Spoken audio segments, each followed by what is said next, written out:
Le bateau ivre d'Arthur Rimbaud. Biographie de l'auteur.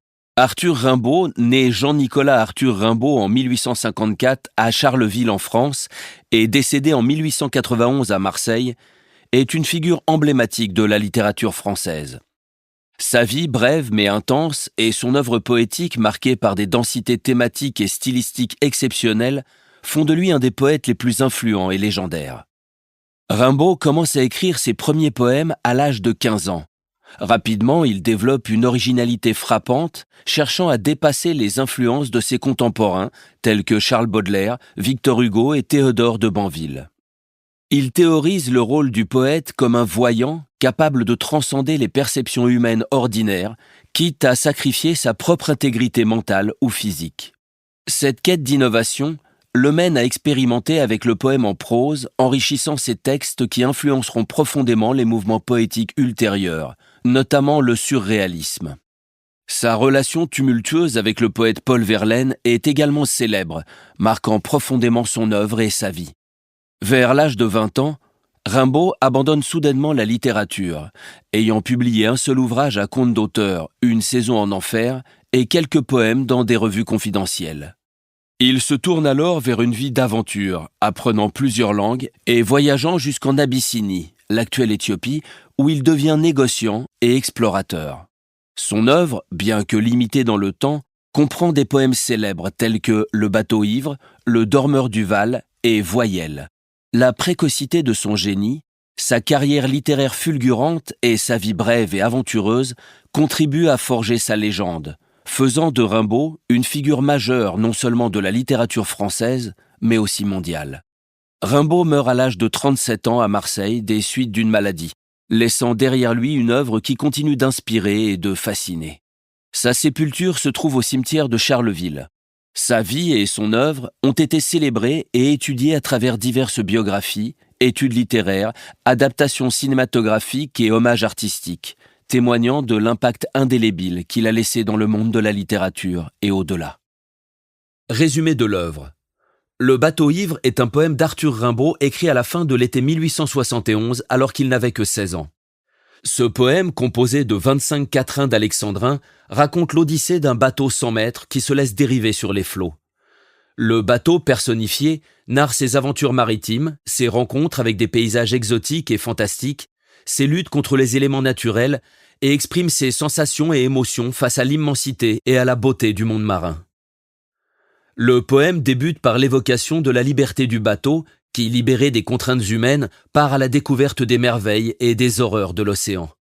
Il traverse des paysages marins sublimes, rencontre des créatures mythiques et vit des expériences surnaturelles. Cependant, cette quête d'absolu est également marquée par la souffrance, la solitude et une certaine mélancolie face à l'incompréhension du monde. Le bateau ivre est souvent interprété comme une métaphore de la quête poétique de Rimbaud, de son désir de briser les conventions littéraires et d'explorer de nouveaux horizons esthétiques.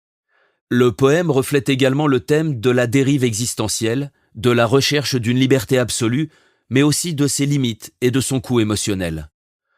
Le bateau ivre est une œuvre emblématique de la poésie symboliste. Le poème allie une richesse d'images et de symboles à une profonde réflexion sur la condition humaine et le pouvoir de l'imagination. Contexte historique. 1871 est une période marquée par une effervescence littéraire et artistique en France, mais aussi par un contexte historique tumultueux suite à la défaite française dans la guerre franco-prussienne de 1870 à 1871 et les événements de la Commune de Paris. Ces événements ont eu un impact profond sur la société française, engendrant une période de répression et de réflexion politique et sociale intense. Dans ce climat, Rimbaud, jeune poète prodige, cherche à révolutionner la poésie et à s'affranchir des conventions littéraires de son époque. Le bateau ivre peut être vu comme une métaphore de cette quête de liberté et de renouveau, exprimant à la fois une évasion de la réalité et une plongée dans un univers intérieur riche et tumultueux. Le poème reflète également l'influence de la littérature et des découvertes scientifiques de l'époque, notamment les explorations maritimes qui élargissent la connaissance du monde. Contexte personnel. Au moment où Arthur Rimbaud a écrit Le bateau ivre, à la fin de l'été 1871, il n'était alors âgé que de 16 ans. Cette période de sa vie était marquée par une intense activité poétique et par des relations compliquées avec sa famille et Paul Verlaine. Rimbaud avait déjà quitté le domicile familial à Charleville pour rejoindre Verlaine à Paris, attiré par une promesse d'une vie littéraire plus riche et plus libre. Cependant, son séjour à Paris ne fut pas sans difficulté. Il a été confronté à l'hostilité de certains membres du cercle littéraire de Verlaine et a dû faire face à des tensions au sein même de sa relation amoureuse. Le poème Le bateau ivre peut être vu comme l'expression de la quête de liberté et d'aventure de Rimbaud, ainsi que de son désir de rompre avec les conventions et d'explorer de nouveaux horizons poétiques.